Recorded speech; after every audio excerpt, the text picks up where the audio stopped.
सेबी ने बड़ी कार्रवाई की है। 135 एंटिटीज में कंपनियां भी हो सकती हैं, व्यक्ति भी हो सकते हैं, उन पर प्रतिबंध लगा दिया है ट्रेड को लेकर कि वो अब ट्रेड नहीं कर सकते। दरअसल वो कर रहे थे धोखाधड़ी, कर ये रहे थे कि वो छोटी छोटी कंपनियों को पकड़कर उन पर बल्क एसएमएस भेजते थे कि खरीद लीजिए, बहुत अच्छा है, बहुत अच्छा है, और इससे वो शेयरों को दौड़ा रहे थे, भाव को मैनिपुलेट कर रहे थे।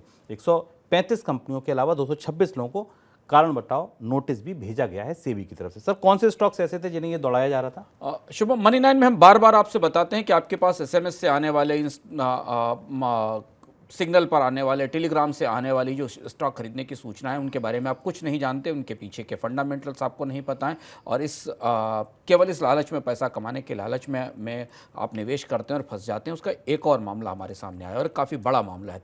सेबी ने 135 अलग अलग एंटिटीज़ को, इसमें कंपनियां भी हैं और लोग भी हैं, इनके खिलाफ इन पर पाबंदी लगाई है, इन पर जुर्माना भी लगाया है और इन्हें शेयर बाजार में कारोबार से रोक दिया। इन्होंने क्या किया? इन्होंने 5 छोटी कंपनियों के शेयर पकड़े और उन शेयरों को खरीदने के लिए लोगों को प्रेरित किया। आप जैसे तमाम लोगों के पास ऐसे एसएमएस आए, मैसेजेस आए, जिनके बारे में आपको कुछ नहीं पता था। इसमें एक मौर्या उद्योग कंपनी थी, इसमें एक 7NR रिटेल थी, एक दार्जिलिंग रोपवे थी, एक जीबीएल इंडस्ट्रीज थी और एक विशाल फैब्रिक्स थी। ये 5 कंपनियां थी। इन 5 कंपनियों के स्टॉक्स में वही पंप एंड डंप की थ्योरी, पहले लोगों को इस बात के लिए प्रोत्साहित किया, प्रेरित किया, ललचाया कि आप इन स्टॉक्स में खरीदारी करें, और खरीदारी करने के बाद इन स्टॉक्स में को बेचकर उन्होंने पैसा कमाया।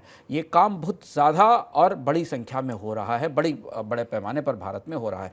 सेबी ने 126 करोड़ का जुर्माना लगाया है और सिर्फ 135 ही नहीं, 226 और लोग इसमें शामिल थे। अब आप समझ सकते हैं कि कितना बड़ा रैकेट था, ये कितना बड़ा कार्टेल था, जो इन कंपनियों के स्टॉक्स को, उन आम लोगों को जिन्हें स्टॉक मार्केट के बारे में कुछ भी नहीं पता, उनको इस खरीद के में फंसा रहा था। 226 और भी कंपनियां हैं जिन्हें इसके लिए नोटिस भेजा गया है, और करीब करीब 144 करोड़ रुपए के आसपास का लेन देन हुआ है, जिसकी वसूली की कोशिश भी की जाएगी। और तमाम लोगों ने तरह तरीके के फर्जी अकाउंट बना रखे थे, जिन अकाउंट्स के जरिए लोगों को शेयर खरीदने के लिए प्रेरित करते थे। क्या नसीहत देती है सर ये पूरी घटना, ये पूरा मामला क्या नसीहत देता है? छोटे निवेशकों को फिर ध्यान रखना ज़रूरी है कि उसी स्टॉक में इन्वेस्टमेंट करें जिस स्टॉक के बारे में आप जानते हैं, जिसके बारे में आप रिसर्च करते हैं, किसी विशेषज्ञ से राय ले सकते हैं, स्पष्ट रूप से पूछ सकते हैं।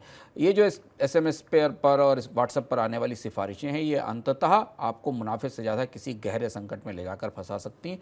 भारत के अधिकांश लोगों के पास बचतें छोटी हैं, पूंजी कम है, और वो बेहतर रिटर्न के लालच में ऐसे ट्रैप में फंस जाते हैं। और पिछले 2-3 साल में ऐसी गतिविधियाँ बहुत तेज़ी से बढ़ी हैं। तो मत ध्यान दीजिए किसी सिग्नल पर, टिप पर, जो आपको बता रहा है कि अगर आपने निवेश किया तो 6 महीने में आपके पैसे 2 गुने 3 गुने हो जाएंगे। ऐसा होता नहीं है।